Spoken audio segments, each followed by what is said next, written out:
When my husband's colleague crossed the line, you won't believe what unfolded. Never did I foresee that a simple dinner gathering could alter the very essence of my tranquil existence. At 57, I had found a delightful cadence to my days, mornings spent tending to the garden, afternoons immersed in historical novels, and tranquil evenings shared with my husband, James. After 3 decades of marriage, I was convinced that the era of surprises had long since passed us by. How mistaken I was. The evening began with an air of simplicity, a Friday night dinner arranged by James's esteemed colleague, Nathan, alongside his wife, Amelia. At around 48, Nathan exuded charisma and wit, his striking silver hair complementing a confident demeanor that effortlessly commanded attention in any space. Our acquaintance with them had been rather casual over the years, primarily through various company events. Amelia possessed the charm of a true host. Her warmth and elegance transformed even the most ordinary meals into unforgettable experiences. Their residence exuded charm, a suburban colonial with a welcoming front porch and meticulously trimmed hedges that created an inviting atmosphere. Within the space, gentle jazz wafted from concealed speakers, intertwining with the aromatic allure of roasting garlic and vibrant herbs.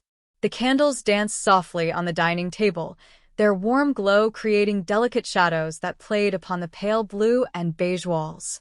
The inviting atmosphere enveloped me in a sense of comfort. "Welcome, Claire. I'm so pleased you could join us," Amelia exclaimed, wrapping me in a warm embrace. Her authentic warmth calmed my apprehensions, and before long, we found ourselves encircled at the dinner table, laughter cascading effortlessly among us. James, clearly reveling in the evening, appeared more at ease than I had witnessed him in weeks. As the dessert, a divine chocolate mousse adorned with raspberries, was presented, Nathan's gaze met mine. "Claire," he remarked with a grin, "I heard from James that you possess a remarkable talent for gardening. I would appreciate some advice. My roses seem to be having a tough time." Feeling a surge of flattery, I chuckled and suggested I would take a glance after dinner. Later, Nathan guided me onto their expansive patio, illuminated by the gentle glow of the moonlight. The gentle breeze murmured among the branches, wafting the delightful fragrance of jasmine into the air. As James and Amelia engaged in conversation within, Nathan and I took the opportunity to scrutinize the ailing roses, illuminated by the soft glow of delicate outdoor lights. "Observe how the edges are beginning to take on a yellow hue?" Nathan inquired, his tone gentle, drawing nearer now. I leaned in, imparting my thoughts, yet an unexpected consciousness of our proximity washed over me. Ignoring the distraction, I concentrated on the plants.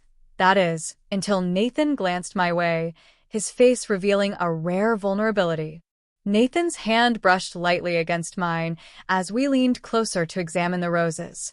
The encounter was brief, stirring an unexpected sense of discomfort within me.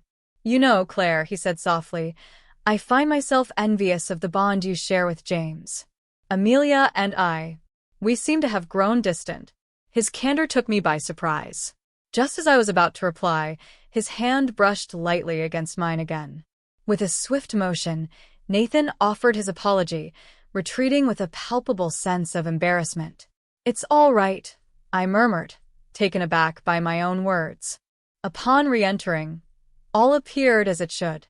James's well-known smile brought me comfort, yet an unsettling sensation lingered, hinting that something had changed.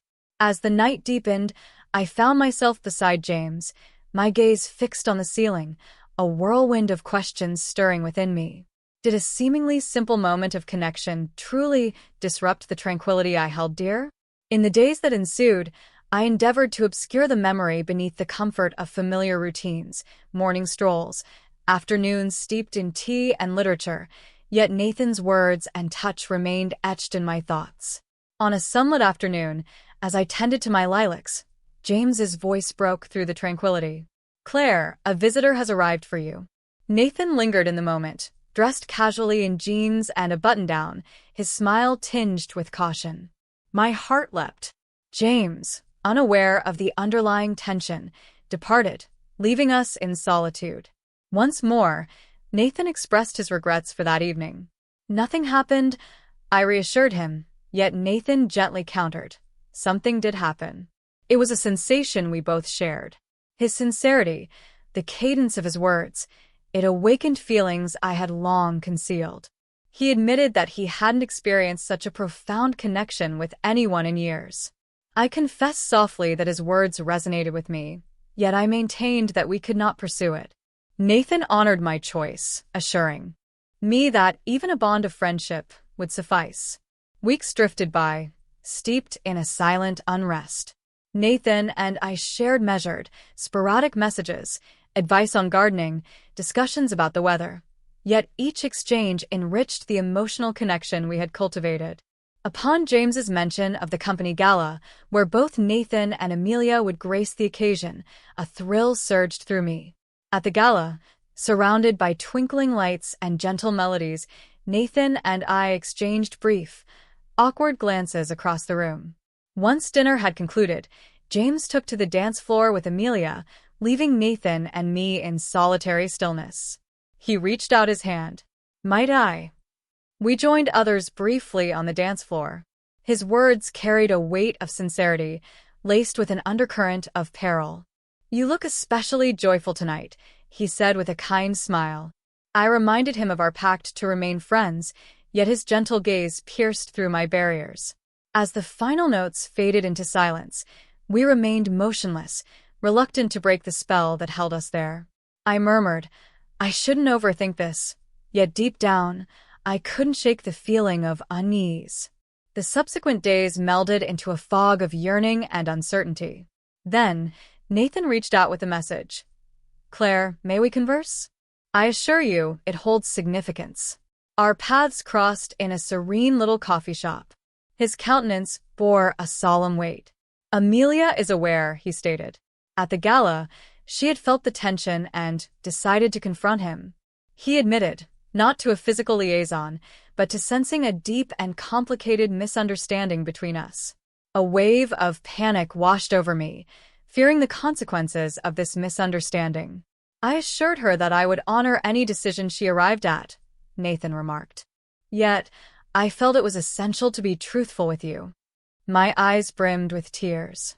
Nathan's openness stirred something within me, yet my allegiance to James loomed large. I admitted my confusion, but emphasized that hurting James was something I could not bear. You've reminded me of parts of myself I'd long forgotten, I murmured, feeling conflicted. Nathan assured me that he would honor my choice, no matter what it entailed. As I stepped out of the cafe, a wave of liberation washed over me, intertwined with a profound sense of devastation, for I could no longer conceal the truth within.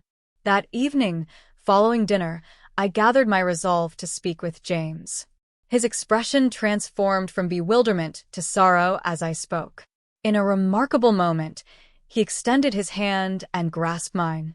I appreciate your honesty, he murmured softly. This could have been concealed. His compassion shattered me. I wept unabashedly, laying bare my trepidation, my bewilderment. James, ever the steady presence, encouraged me to pause, to discern what my heart genuinely desired. Life transformed into a peculiar state, caught in the delicate balance between the known and the mysterious. James and I engaged in a conversation that delved deeper than we had in years. In their quest for restoration, Nathan and Amelia turned to counseling, endeavoring to piece together what remained of their relationship. On a serene afternoon in the garden, James made his way over, cradling 2 cups of tea in his hands. As he settled next to me, his voice was soft and soothing. A revelation struck me, he remarked. Our union is founded on love, camaraderie, and mutual respect. Perhaps now, we must grant one another the liberty to pursue happiness, even if it entails welcoming change. Emotion surged, causing tears to gather in my eyes. I'm saying, James continued gently, I love you enough to set you free, if that's what you truly desire. I found myself seated, engulfed by his kindness and strength, realizing that genuine love transcends possession. It embodies respect. It embraces freedom. As I find myself surrounded by the vivid blossoms of my garden, the gentle breeze tousling my hair, I realize that existence, much like a flourishing garden, demands bravery, patience, and an openness to transformation. Relationships transcend mere obligation. They are vibrant, dynamic mirrors of our true selves.